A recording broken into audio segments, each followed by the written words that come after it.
It's good to see media companies and pollsters starting to stand up to Donald Trump's bullying tactics with the vexatious and frivolous lawsuits being filed by Donald Trump. In Iowa federal court this week, we saw Ann Selzer, the famous Iowa pollster, who incorrectly predicted that former Vice President Kamala Harris would win in Iowa. Donald Trump was so petty that even after he won the election in December, Donald Trump sued Ann Selzer, saying that her poll constituted an injury to him under Iowa's consumer protection statutes. He announced that he was going to file this lawsuit. He filed the lawsuit to harass and intimidate her, the way he was filing these lawsuits against all of these other media companies. A lot of the media companies, submitted. ABC tapped out and submitted, and a bunch of these other ones did as well. But now I think as Donald Trump is looking weaker and more pathetic, we're seeing media companies stand up and pollsters stand up. Ann Selzer filed an absolutely blistering response, as David Enrich puts it, to Trump's lawsuit against her and the Des Moines Register. Selzer called it a flagrant attempt to circumvent the First Amendment. I want to talk about her filing. It is great legal work, and I want to talk about the organization behind it as well, because they're doing great First Amendment work, and I'd love for you to give them a shout out. I haven't told them I was going to do this video, but they do good work on First Amendment issues.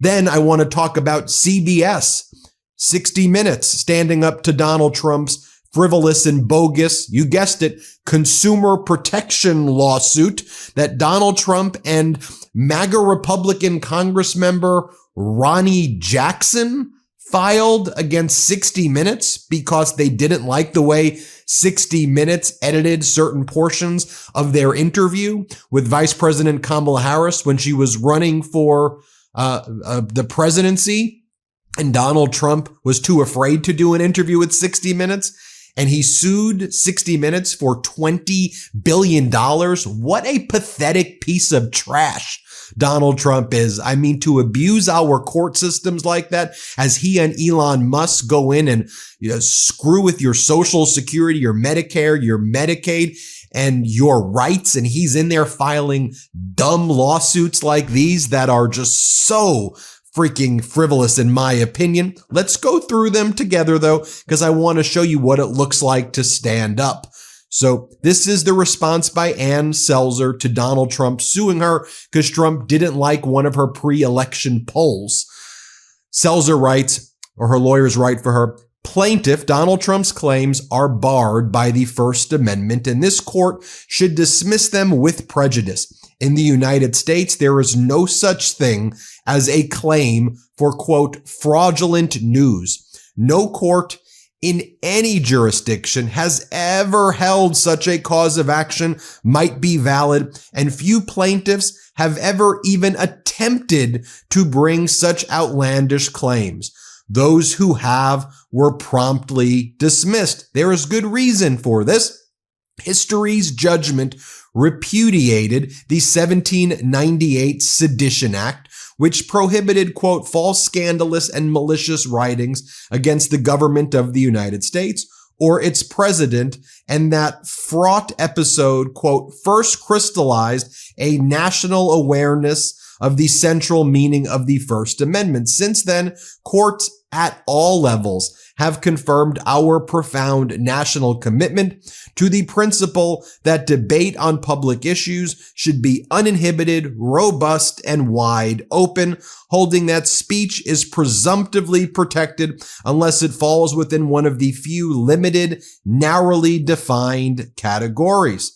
It goes on to say how plaintiff Donald Trump seeks to illegitimately expand these exceptions to include, quote, fake news, a tagline that may play well for some on the campaign trail, but has no place in America's constitutional jurisprudence. In this regard, civil damages no less than criminal sanctions, cannot lie against protected speech. Even if such a cause of action existed, the amended complaint is fatally flawed on every level.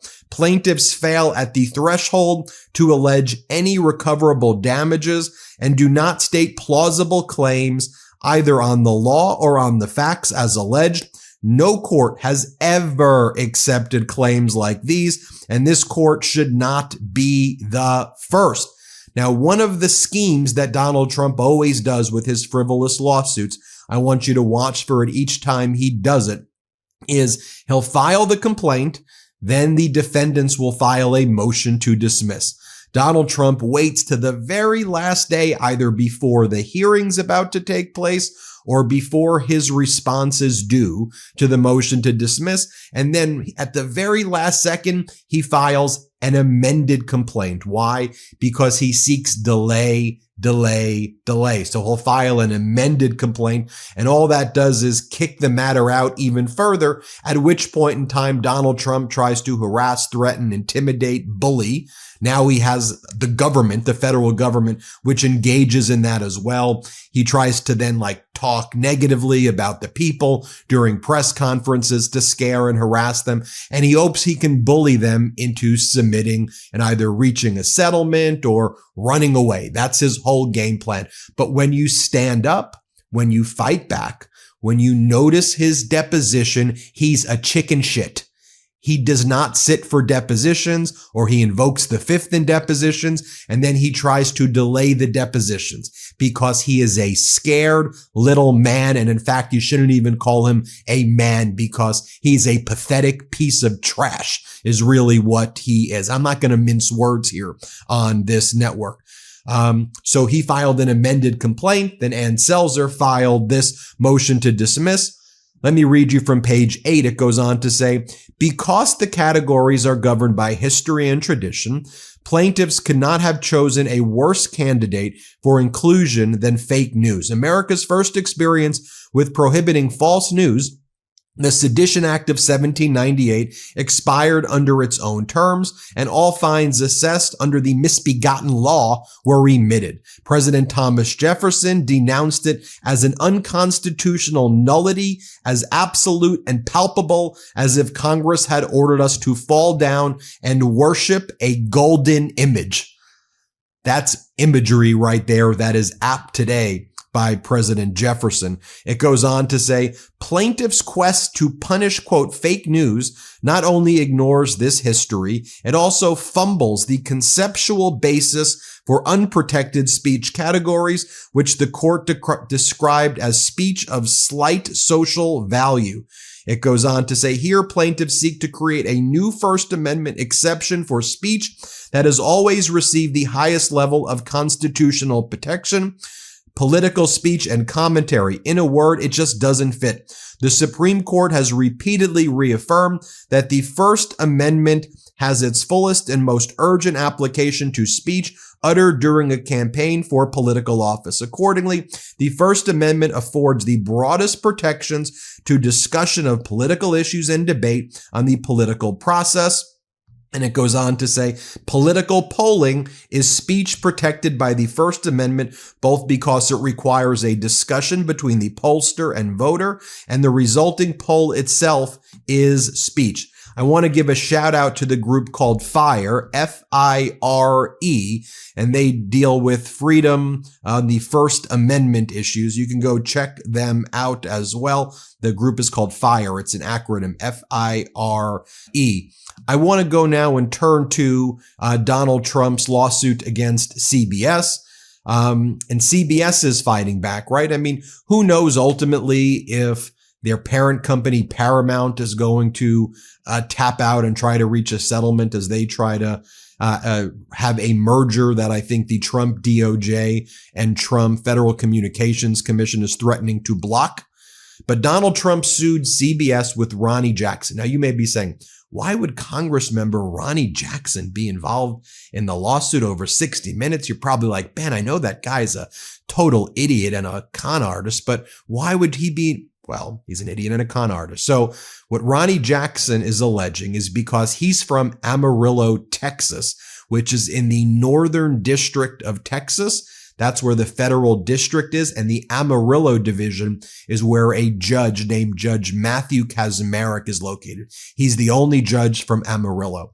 So the MAGAs want to get all of their cases to Kaczmarek because Kaczmarek is a MAGA judge who has demonstrated in the past that he basically rules for MAGA over and over again.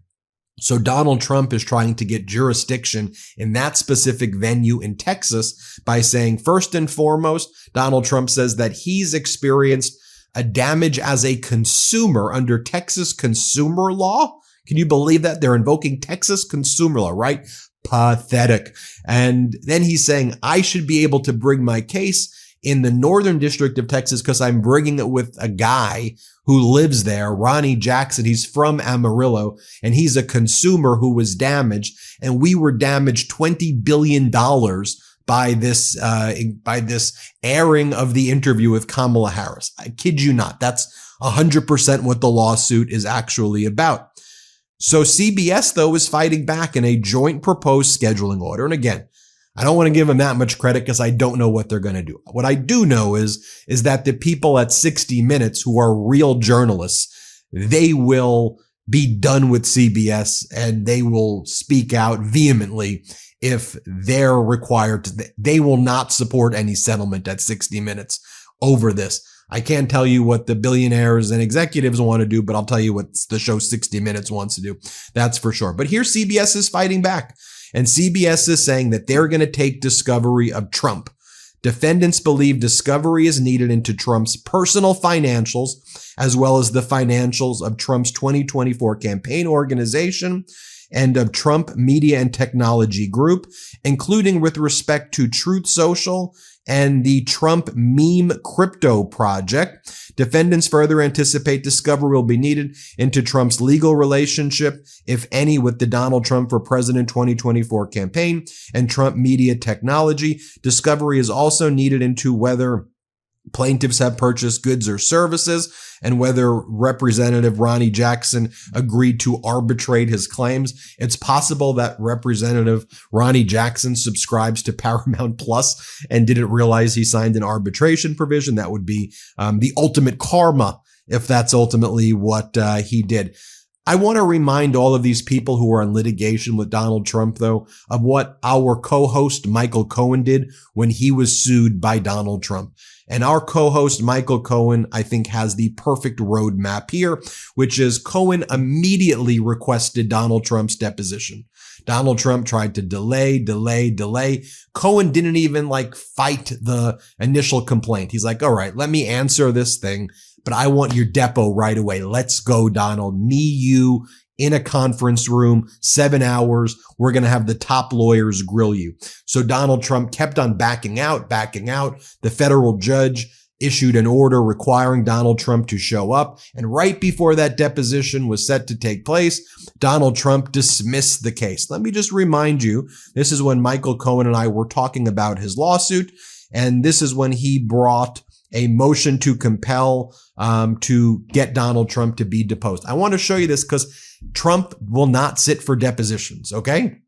So when he files these lawsuits, just take his deposition and then grill him on everything. As I've said, there's nothing more that I would want to do than sit in front of that piece of crap and grill him. I would want to go back to my days as a practicing lawyer when I took depositions, and I would want to depose that little piece of trash. I'd look him in the eye and I would just break him down in a deposition. It's what I dream of actually doing is having that opportunity to depose that little piece of trash that he is.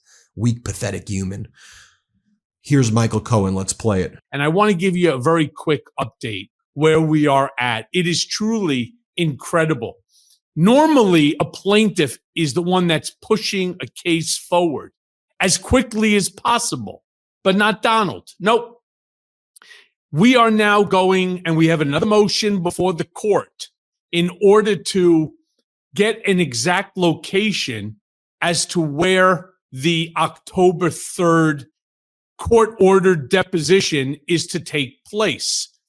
You know, we wanted to do it either at the hotel. We wanted to do it at my attorney's office. We wanted to do it at the court, someplace, of course, where, Trump can turn around and say that he's, that he's comfortable, that there won't be any attacks. And, that's the right thing to do. And so we're prepared to do it. Unfortunately, his lawyer still to this moment has not provided us with a location or several locations for us to choose from. If not, it will be up to the court to make that determination. On top of that, we received a whole bunch of the discovery documents, unfortunately for Alejandro Brito, who's got a very, very difficult client on his hands. And of course, I know this firsthand. The funny thing with Brito is that they provided documents pursuant to the discovery that's just not complete. And how do I know it's not complete? Because I have a whole bunch of those documents that I have as a result of all of the various different congressional hearings. These are emails on my old Trump.org email account. Well, I then provided them to my counsel so that they could provide them to the court. Step up, media. That's the way. Step the F up right now. Right, the games are over. Shit is real right now. Step up right now. You understand? Defend this country. Defend the First Amendment. Shit is real. Step up right now. And everybody hit subscribe. Let's get to 5 million subscribers. The truth is more important than ever. Check out our new Truth Over Lies collection at store.MeidasTouch.com. All 100% USA union made.